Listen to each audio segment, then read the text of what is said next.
Hello aspirant, welcome you also. Currently we are on the chapter that is biotechnology के principle and processes, और उसकी already 2 lectures हो चुकी है। तो मैं उम्मीद करती हूँ कि आप जो है दोनों लेक्चर्स अटेंड कर लिए होंगे। आज का lecture third and the last lecture है और आज ही फिनिश हो जाएगा ये चैप्टर। इसके पहले हमने 11th और 12th का जो है जूलॉजी एंड बॉटनी दोनों कवर कर लिया है, और क्लास 12th का जो है हमने दैट इज़ बॉटनी कर लिया है, और जूलॉजी का हमारा स्टार्ट हो चुका है बायोटेक्नोलॉजी से। तो पहले हम इस यूनिट को पूरा कंप्लीट करेंगे, उसके बाद जो हम आगे की यूनिट को कवर करेंगे। तो मैं आज की जो क्लास है उसको मैं स्टार्ट कर रही हूँ, discovery of restriction into nucleus. Basically ये हमारा कल का ही टॉपिक था, लेकिन ये कल का टॉपिक छूट गया था, इसके वजह से मैं आज करवा दे रही हूँ। और आज की क्लास में पीसीआर वगैरह करके हम इस पूरा चैप्टर को कंप्लीट करेंगे। तो जो डिस्कवरी है रेस्ट्रिक्शन इनटू न्यूक्लियस आरई की, कि 1963 में करी गई थी। और यहाँ पे जो है जो बैक्टीरिया लिया गया, बैक्टीरिया के पास खुद का एक क्या होगा, जीनोमिक डीएनए होगा, और दूसरा जो है हमारे पास बैक्टीरियोफाज वायरस है।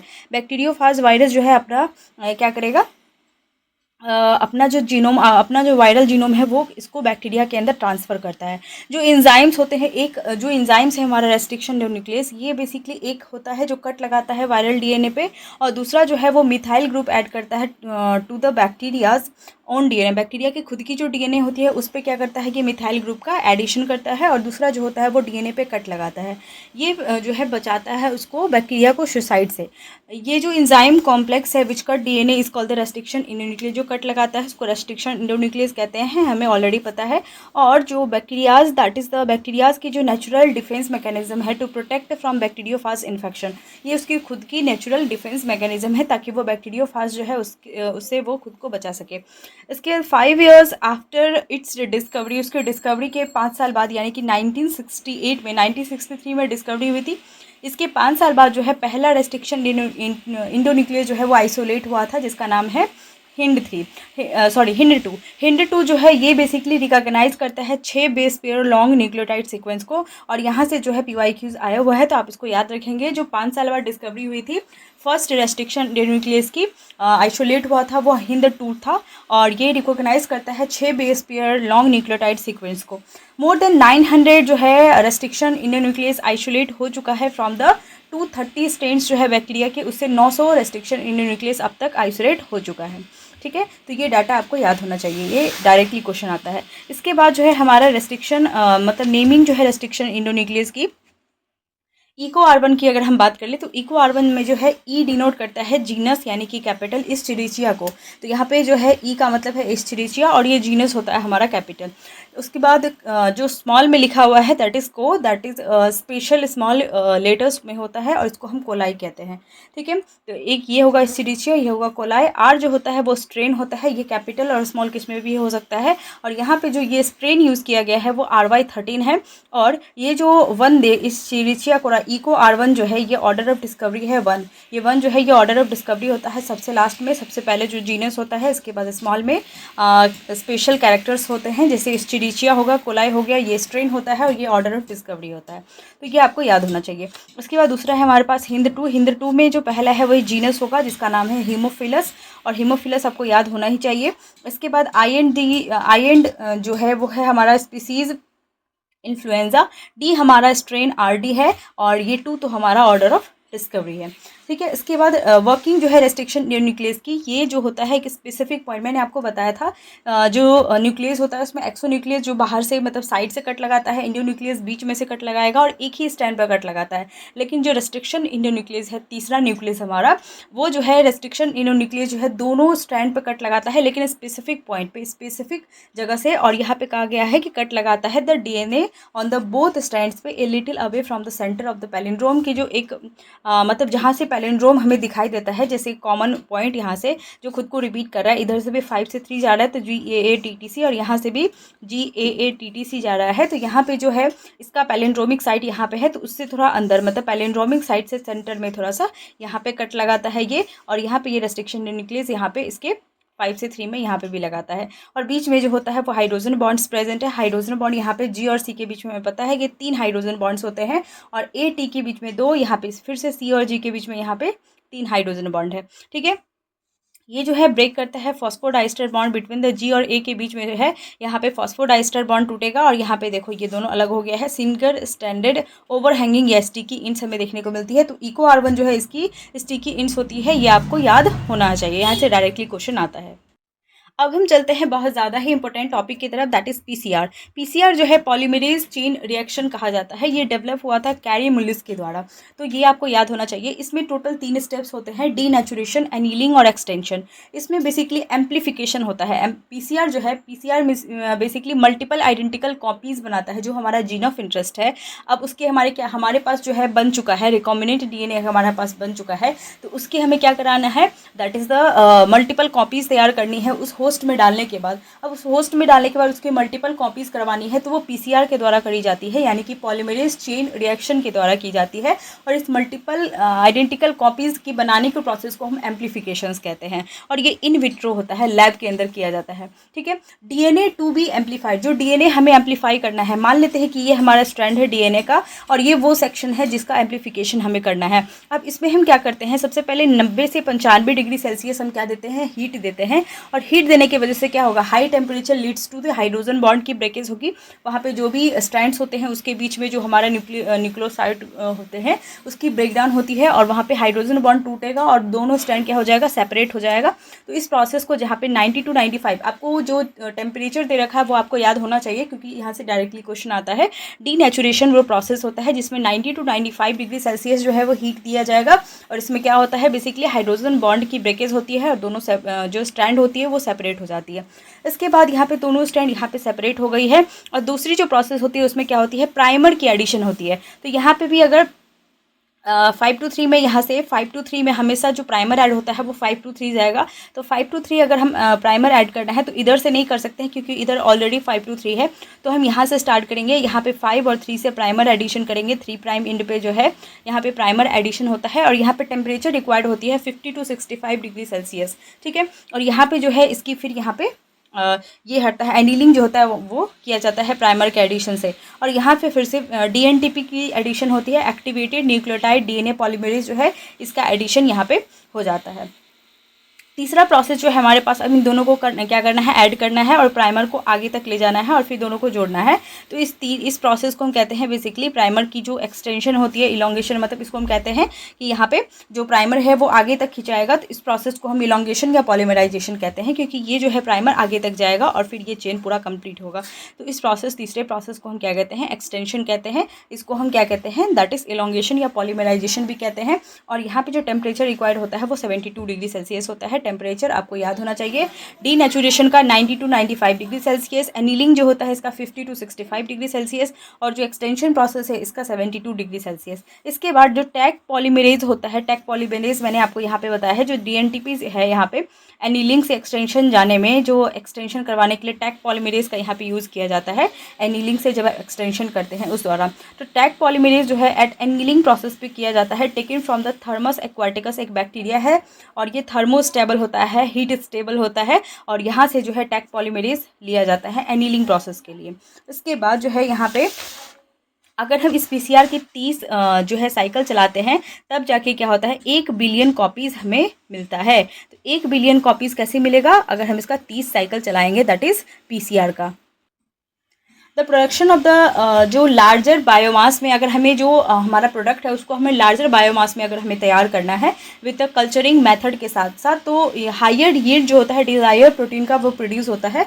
दो small volume culture can not kill appreciable quantities of the product. जो स्मॉल कल्चर्स होते हैं, स्मॉल वॉल्यूम वाले कल्चर्स हो गए, वो जो होगा वो मतलब एप्रिसिएबल क्वांटिटीज़ जो है, हाई यील्ड वाले जो क्वांटिटीज़ जो प्रोडक्ट के वो प्रोड्यूस नहीं कर पाएगा। और इस तरह की जो मतलब लार्ज वॉल्यूम कल्चर्स वाले जो हमें अगर प्रोडक्ट तैयार करना है, उसकी क्वांटिटीज़ बढ़ानी है, तो हमें क्या यूज़ करना पड़ेगा, लार्ज क्वांटिटी वाले जो है कल्चर्स ये यूज़ करने पड़ेंगे। और इन कल्चर्स को बायो रिएक्टर्स कहा जाता है। और बायो रिएक्टर्स जो होता है उसके अंदर 100 to 1000 लीटर्स का ये बायो रिएक्टर्स होता है। इसमें काफ़ी हाईएस्ट अमाउंट में जो है प्रोडक्ट तैयार होता है।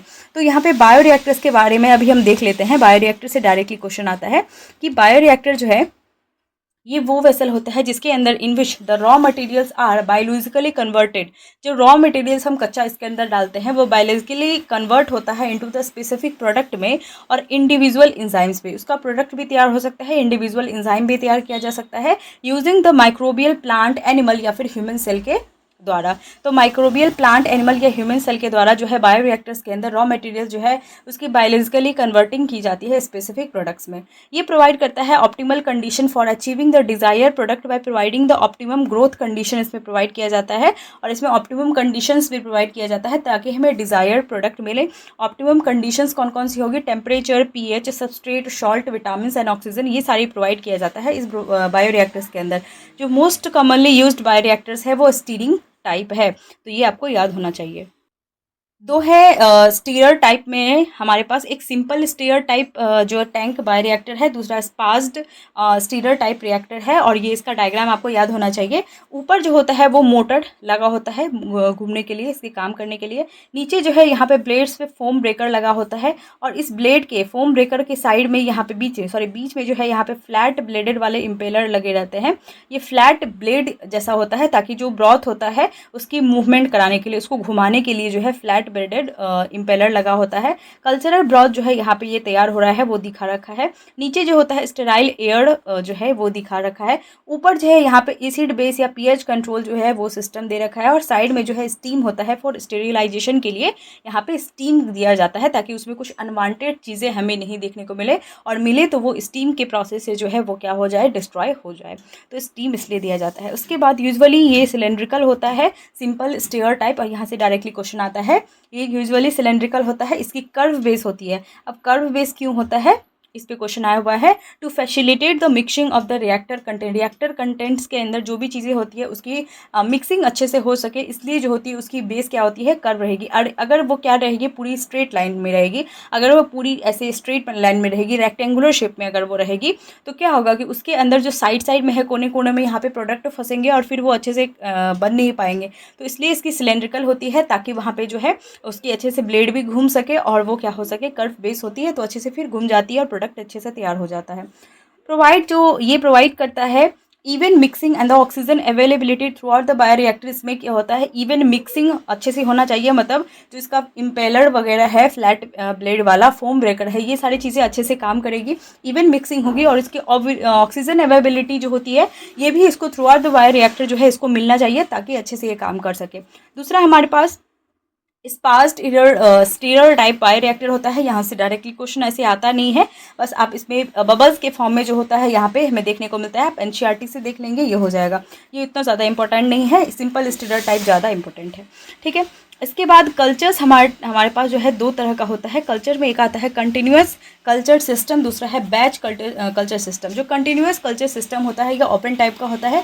जो बैच कल्चर सिस्टम होता है ये क्लोज टाइप का होता है। इसमें क्या होता है, कंटिन्यूस कल्चर सिस्टम वो होगा जिसमें कंटिन्यूसली कुछ ऐड हो रहा है, कुछ निकल रहा है। अब कंटिन्यूसली कुछ ऐड होगा, यानी कि अगर हमारे पास वो कल्चर सिस्टम है, वो बायोरिएक्टर है, तो इसके अंदर फ्रेश कल्चर या फिर होस्ट जो है कंटिन्यूसली दिया जा रहा है, इसके अंदर प्रोडक्ट बन रहा है, और यहाँ से यूज्ड मीडियम जो होता है, प्रोडक्ट और मेटाबॉलिक वेस्ट जो होता है वो क्या हो रहा है, निकल रहा है। तो यहाँ से फ्रेश वेट आ रहा है, फ्रेश कल्चर होस्ट या जो भी है वो ऊपर से आ रहा है, और यहाँ से जो है प्रोडक्ट और मेटाबॉलिक वेस्ट दोनों ही रिलीज हो रहे हैं। तो यूज्ड मेटाबॉलिक जो है used medium is drained out, जो भी यूज हो चुका है वो ड्रेन आउट किया जाता है from one end, while the fresh medium is added continuously from the other end. यहाँ फ्रेश वेट कंटिन्यूसली ऊपर से सप्लाई किया जा रहा है और जो यूज्ड मीडियम है वो ड्रेन आउट हो रहा है। तो ये जो है मेंटेन करता है होस्ट को in their physiologically most active phase में। यहाँ पे जो होस्ट होता है वो बहुत ज़्यादा एक्टिव फेज में रहता है, क्योंकि वो बहुत ज़्यादा ही अच्छे से मतलब कंटिन्यूसली उसका काम हो रहा है, ऊपर से आ रहा है, फिर वहाँ से मेटाबॉलिक वेस्टेज निकल रही है। तो जो यहाँ पे